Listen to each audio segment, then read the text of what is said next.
আসসালামু আলাইকুম। আজকে আপনাদের সাথে শেয়ার করতে যাচ্ছি ক্লে দিয়ে একটি কাচের জারের মধ্যে ঘর বানানোর ভিডিও। এটি হচ্ছে আমার ঘরের পুরাতন একটা মধুর বয়াম। তো এটা হচ্ছে এটার উপরের যে ঢাকনাটা সেটা।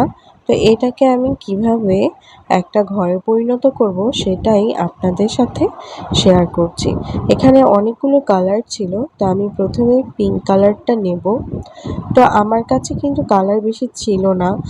তো না থাকার কারণ হচ্ছে কিছুদিন আগে যে আমি আগে একটা ভিডিও বানিয়েছিলাম, সেই ভিডিওতে কিন্তু আপনারা দেখেছেন আমি কিন্তু বেশি ক্লে কিনিনি, মাত্র ২ টো কিনেছিলাম বড় বড় প্যাকেট।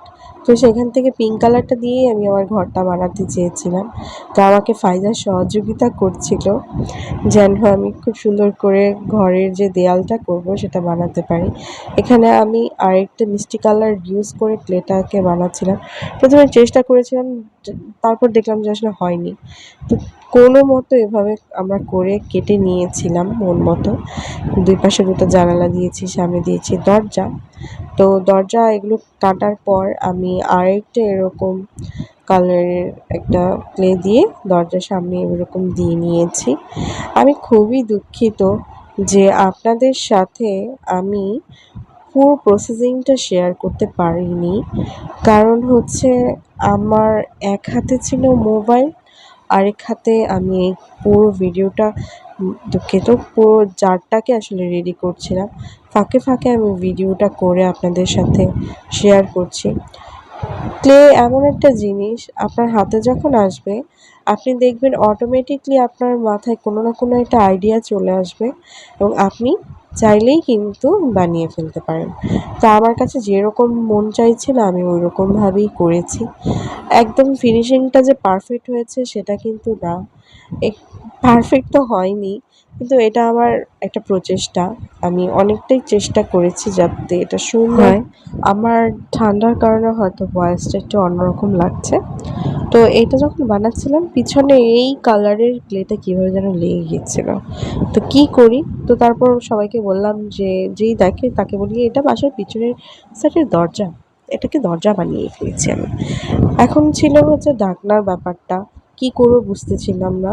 তারপর হঠাৎ করে এই জিনিসটা মাথায় আসলো আর বানিয়ে ফেললাম একটা চাল। কেমন হয়েছে অবশ্যই আমাকে কমেন্ট করে বলবেন। আমার পেজটা একদমই নতুন। আর যদিও আমি ইউটিউবে অনেক আগে থেকেই আসলে শর্টস ভিডিওগুলো ছাড়তাম। তো তখন তো এভাবে কখনো ভাবিনি যে আমাকে কখনো এভাবে আমি কাজ করব, এটা নিয়ে কিছু একটা ভাববো, চিন্তা করব। এরকম কখনো ভাবিনি। যদি ভাবতাম যখন আসলে ওই ফেসবুক আ আমার অ্যাকাউন্ট ছিল তখনই আমি হয়তোবা কিছু একটা করে ফেলতাম। কিন্তু তখন আসলে এরকম ভাবিনি। বাট রিসেন্ট অনেকে আমাকে অনেকভাবে উৎসাহ দিচ্ছে। বলছে যে তুমি করতে পারো, চেষ্টা করে দেখো। যদি না হয় ইটস ওকে। তো সেই প্রচেষ্টায় আসলে কাজ করে যাওয়া। কেমন লাগলো অবশ্যই আমাকে কমেন্ট করে জানাবেন। সবাই ভালো থাকবেন, সুস্থ থাকবেন, নিজের যত্ন নিবেন। মন যেটা চাইবে সেটা করার চেষ্টা করবেন। যদি সেটা খারাপ কিছু হয় অবশ্যই করবেন না। নিজেকে আনন্দ দিতে গিয়ে আরেকজনকে কখনোই আঘাত করবেন না।